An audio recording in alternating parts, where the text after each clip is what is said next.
Have you ever shot a roller delayed firearm and thought to yourself, something seems more differenter? Not necessarily lighter recoil, but just smoother, less violent, more controllable, and overall just less snap. Well, there's a reason for that. Today we're breaking down what roller delayed guns actually are, where they came from, what their purpose is, and are they worth the extra cost compared to direct blowback. And once you understand how this unique system works, you start to understand why people become obsessed with it. Now, most PCCs and pistols fire with direct blowback, which is simply the inertia from your shot, the weight of your bolt and your spring, and it just recoils your bolt and your spring returns to the battery. And you're feeling most of that recoil, and they'll usually have to have a much heavier bolt so it's not flying too hard, and that's what you're kind of feeling as that sharp recoil impulse. Roller delayed firearms work a little bit differently. Rather than using direct blowback and just flying back, there is usually, like the MP5, a roller block in the chamber kind of area, and there's rollers that actually lock into place. So what happens is when you fire, it actually forces more gas out the front of your barrel with a very ever so slight delay before it's able to unlock those rollers and then start cycling your bolt. So you're able to actually break your recoil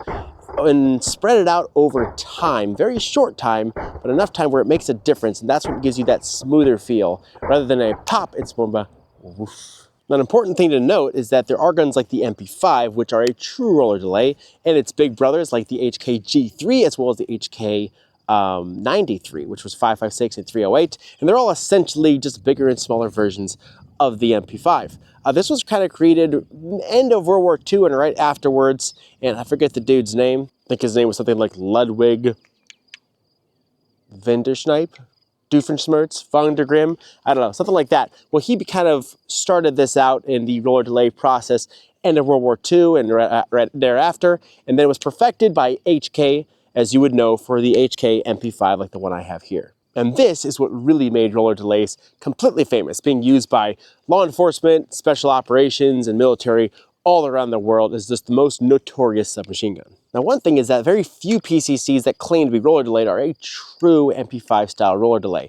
The Angstadarn's MDP9 Gen 2, as you can see, does have that roller block, where the Springfield Kuna, the Matador Arms Mat 9K right here, and the, what's the last one, Strybog, they all have a block up in the above your chamber area, and there's kind of a pin that goes at an angle, and it creates an external roller delay, giving you pretty much the same function, but not quite as much or as good of a seal for your gases when shooting suppressed. Now, the biggest reasons you would even want to have a roller delayed firearm is not going to be sitting on a bench popping rounds. It's going to be high speed, wanting to get back on target as quickly as possible, FRT, super safe, or full auto if you have access to any of those three, and it just being a much smoother impulse to stay on target. One of the other big ones is if you're shooting suppressed, it actually suppresses much nicer than a direct blowback. If you fire them side by side, you would actually hear the difference. With my mics, I can't seem to tell the difference in my videos, but to the actual naked ear, you can see a big difference between a roller delayed suppressed PCC and a direct blowback. What's really nice is that when you add a suppressor on the end, it adds a little bit of front weight, but often some extra gas that makes your gun cycle a little harder, giving you more recoil. But when you add a suppressor on a roller delayed PCC, you now have that front weight. The gas doesn't affect you as much because of the roller system, which just ends up being a ridiculously smooth shooting firearm. If you're wondering, the suppressor on the front here is a Replicator Exordium 9S. Very cool Inconel hybrid 3D printed suppressor. Very high quality, really nice, kind of middle of the road that'll work on a pistol or PCC. Now, those are most of the pros with being soft shooting, great at suppression, but some of the cons would be that I guess they do become a little bit of a wear item.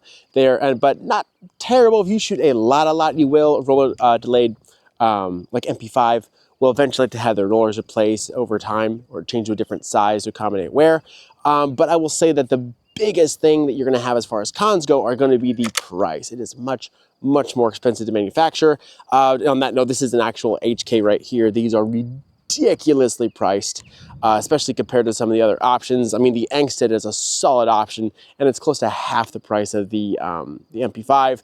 The Kuna, Strybog, and Matador, all decent options. I do prefer Strybog and Matador over the Kuna, but yeah, they're all more affordable. I think you could probably pull up 3 Matadors for the price of one of these. Pretty crazy. Now, if you are curious about more of the other modern roller delay options, if you haven't already seen it, check out my other video. It's titled like 6 roller delayed PCCs and whatnot.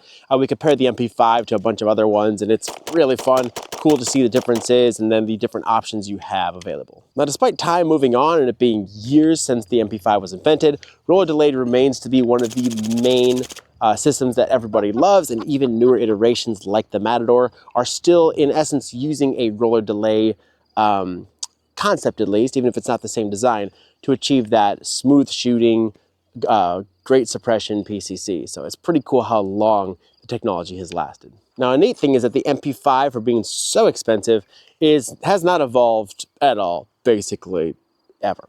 To upgrade it, it's expensive. If you want to change your trigger, you usually end up spending around $500 just to get a different lower and whatnot.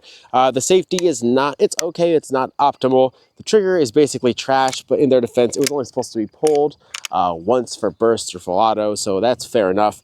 Mags, you actually have to strip your mags. There's a paddle, not like an AR style.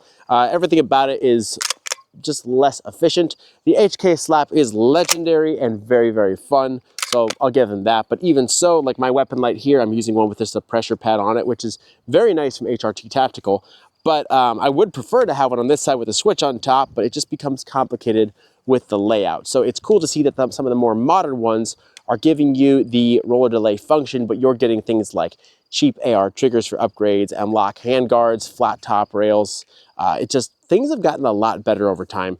Speaking of rails on top, on mine here's a Meprolite fiber optic red dot of sorts, I guess fiber sight, I don't know what you'd actually call it, but I do really like it. It's worked pretty well. Feels kind of plasticky, but for whatever reason, it's been very durable, and you don't really need batteries, although it has them, so pretty cool. So in conclusion, roller delayed, is it worth it?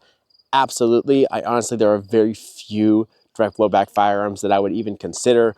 If there's a roller delayed version, I would always go for it. My original Strybog was direct blowback. As soon as the roller delayed versions came out, I basically sold it and bought the roller delayed version. So very interesting. It's a really good way to go, and I've been happy with all the ones I've tried.